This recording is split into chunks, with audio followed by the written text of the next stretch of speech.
right. Well, joining me now to respond, Jeffrey Lord, who worked in the Reagan administration, and Mark Levine, a Democratic member of the the Virginia House of Delegates. Gentlemen, thank you for joining me tonight. I appreciate it. Thanks for having me. So Jeffrey. Thanks, Tammy. How are you? Both of you actually. I'm good. We do hear the nonsense coming out of the Democrats about health care. But at least they're talking about health care. We know that mattered in 2018 in the midterms. Of course, we know issues matter, and the approaches can be different, of course, for the presidential national election. But Jeffrey, in all seriousness, while they are going to an extreme on health care, isn't that the thing that they realize matters to the American people, and shouldn't the Republicans be doing more on that at least? Yeah, I mean, Nancy Pelosi recognized this in 2018 and tried to keep them focused on this. And yes, Republicans should have done this. Frankly, they should have done it the day after Donald Trump was sworn in.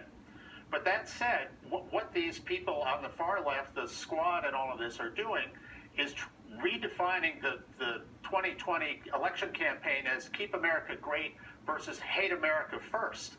And you can bet that the Nancy Pelosi's in their caucus are seriously upset with all of this. They don't want to get anywhere near this kind of thing because they know it's political craziness.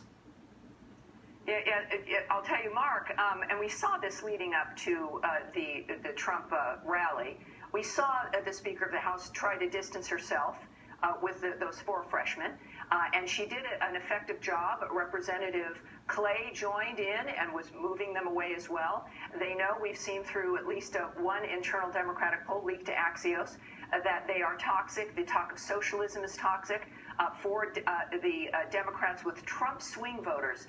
Are you at all concerned, like Paul Begala is, about the nature of how they're talking about issues and how it's clear that Democratic leadership, if there is any, doesn't seem to have any pull with these individuals? What's your take on that? These are four members of Congress. They represent their districts. They are giving their opinion and representing their people. They have every right to do that. They don't represent the Democratic Party. They represent themselves. And that's fine. They should do that. What you'll find is Democrats aren't talking about health care. We're talking about ways to get health care prices down. We're talking about ways to expand Medicare, which most Americans still like. Republicans want to cut Medicare. Other than that, they have no health care plan at all, except to keep prices going up.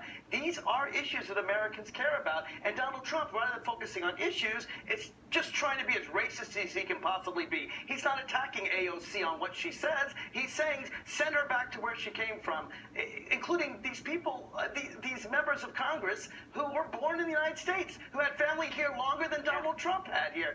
If you would focus on the issues rather than racism, you would do better. Mark, so what we do know, of course, even as this fight started, Jeff, 1 second. As this fight began, the president's approval rating has gone up.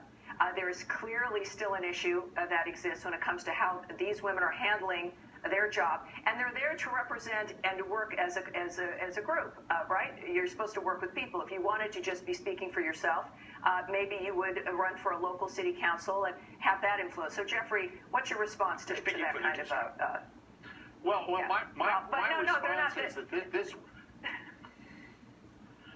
My response about race, Tammy. The squad is saying, they want to be judged on their skin color. And there is a cultural problem in the Democratic Party for its entire existence. This is a political party that wrote 6 political platforms supporting slavery, 20 supporting segregation. Now they've moved on to identity politics, which, as I always say, is the son of segregation. So Republicans have taken that This is the party with the problem of race. No, for 60 years, these people write this. They've switched sides. I think the Democrats are the same as they were in the 20s. You tell me a Republican that's demanding to be recognized for their race. Name me one. Gentlemen, here's what we know, is that the American people, it's clear with the polls that we have seen, want people to get work done for the entire nation. Congress is to come together to work together for the nation. This is not, if it was working, you wouldn't see Nancy Pelosi and Representative Clay and many others negating and pushing back on what was being said.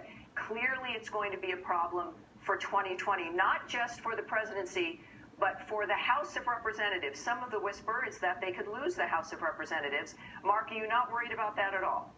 I'm really not. By the way, I forgot there was a Republican. I forgot his All name. right. Who said he's a color, he's white, but I forgot his name. All right. Look, the issue All right. Well, is there who you can go. best provide for the American people. That's it. You said you're not worried. Mark, you're not worried. We'll move on from there. We'll see what happens. But it's important because Democrats are focused on the Gentlemen, issues. we're done. Thank you. Panel, All right. thank you. Two big developments tonight.